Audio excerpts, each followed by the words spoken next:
Hey, if you want to get right into the jump video and skip my little intro ranting section, just jump forward a little bit. I don't know the exact time, but just like, do it. I don't care. Hey guys, it's Breland here. In order to fulfill my need to fulfill my need to feel like I'm doing something over the course of this craziness, I will be making a series of videos for you. Watch them.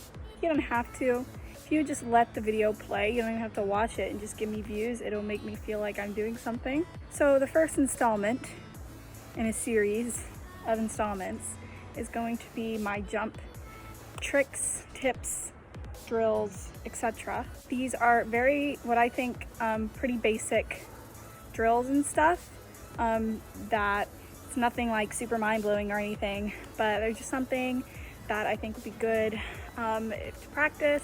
If you're super new to cheer and you just want to practice things, if you're super experienced, these probably won't be things that you don't already know, but it's still good to practice and get better. Without further ado, let's get right into it. Hey guys, it's voiceover Breland here. For this video, I split it into 3 parts. The first will be warming up for your jumps. The second will be how to do each jump, toe touch, hurdler, and pike jump.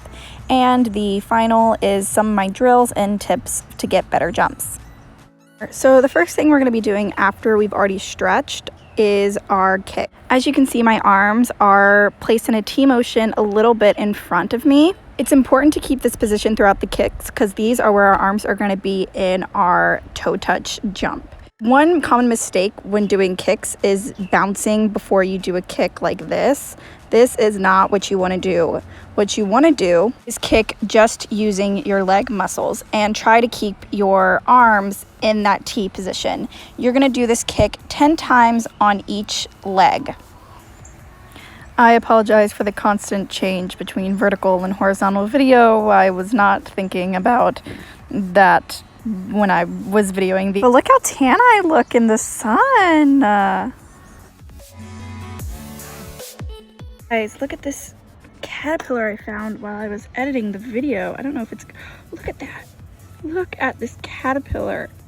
That's not a leaf, I promise you. It's a caterpillar. Can't see its little legs, but it's awesome. So the next kicks we will be doing are for our front hurdler. As you can see, my arms are placed in a touchdown motion above my head, and you are just going to be doing the same thing, kicking in front of you, not jumping, just using those leg muscles to get it as high as you can. Don't worry about how flexible or how high your kicks are. Remember, you're trying to strengthen your leg muscles here, so don't worry if they're super short. Just do the best you can. And you will be doing these on both legs 10 times each.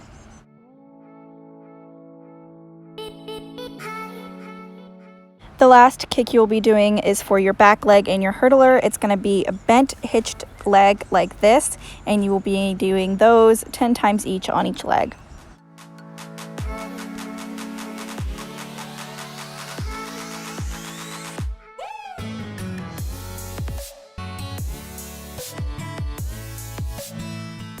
So we made it to part 2 of our video. This will be how to do each jump. The first jump we will be doing is a toe touch, and it looks like this in slow motion. Sorry for the blurry video, it's just what happened.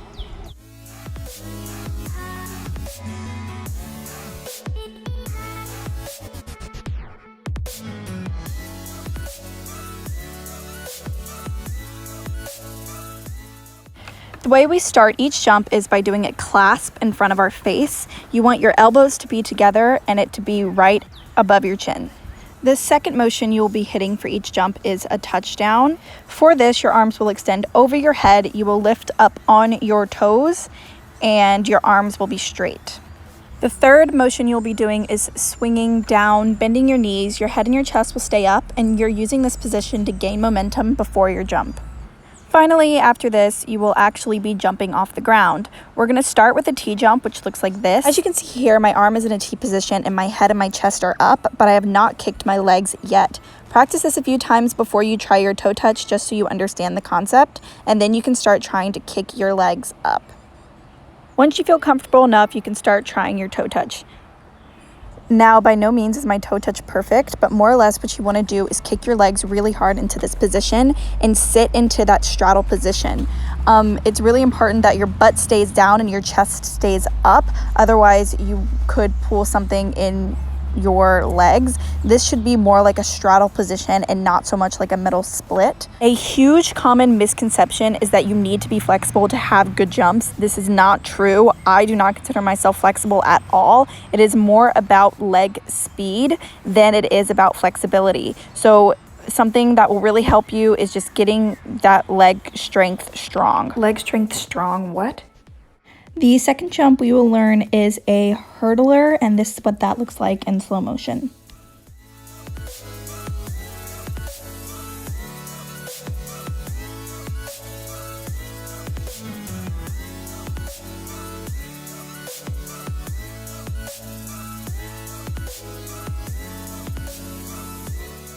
So just like the toe touch, you're starting in a clasped position, but whenever you move to the touchdown, you turn to a 45-degree angle. And you will move down into that bent knee position and then practice another T-jump. For this T-jump, your arms are going to be up in a touchdown position, slightly in front of you. Again, practice a T-jump a few times before you actually start to do the jump.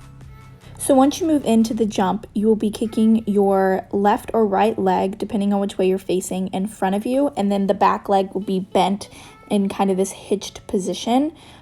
You kick the leg in front of you that is the furthest away from the audience, in this case the camera. So you can see the leg that's furthest away from the camera is the one that is straight, and the one that is closer to the camera is bent. I'm not sure if this makes sense, but this is the best way I could explain it. Basically, your hips open towards the crowd.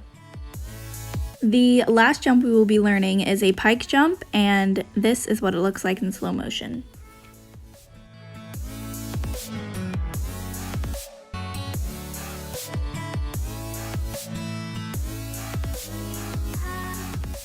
Start the jump the same way as you would the other two, except whenever you hit the touchdown motion, you're turning completely to the 90-degree towards the side. For this jump, your arms will go out straight in front of you, making a 90-degree angle with your body. Just like the other two jumps, you should be practicing this in a T-jump first. Once you finally move on to the jump, your legs should move into a pike position in between the opening of your arms. Yay! So that is going to be all the jumps we're learning today. Now let's move into some drills and tips of how to make your jumps better. So one of the jump drills that I think every cheerleader knows is leg lifts in a straddle position. These are really easy. You just lift your leg on the right side and the left side and then in the middle as many times as you can until your legs hurt, and this should really improve that leg strength. If you want to see more of these types of drills, let me know and I will make a whole nother video about it because there are plenty. All right, finally, let's move on to some of my biggest tips and tricks on how to get better jumps.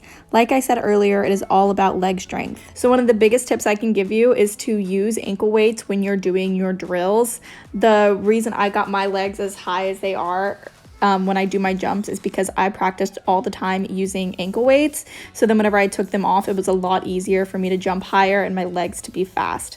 Also, just practice your jumps. The more you practice anything, you will get better at it. Also, I know I said you don't have to be super flexible to have good jumps. You don't, but it does help with getting your legs to where they need to be faster. So just stretching could help tremendously when you're doing jumps. Finally, thing that I always do whenever I'm practicing anything is I will record myself, I will watch the video, I will identify what I'm doing wrong, and then I will try doing that again. This is especially useful whenever we are all in our quarantined little homes by ourselves. We don't have anyone to tell us what we're doing right or wrong. You can usually decide yourself what you're doing wrong if you just watch yourself, but a lot of times people don't know what they're doing wrong because they can't see it. So just record yourself, go back, watch the video, and try to make those changes. Thank you guys so much for watching this whole video. If you didn't, totally understand. If you want more videos like this, please text me, text in the group chat what you want, and I will do them because I am really bored.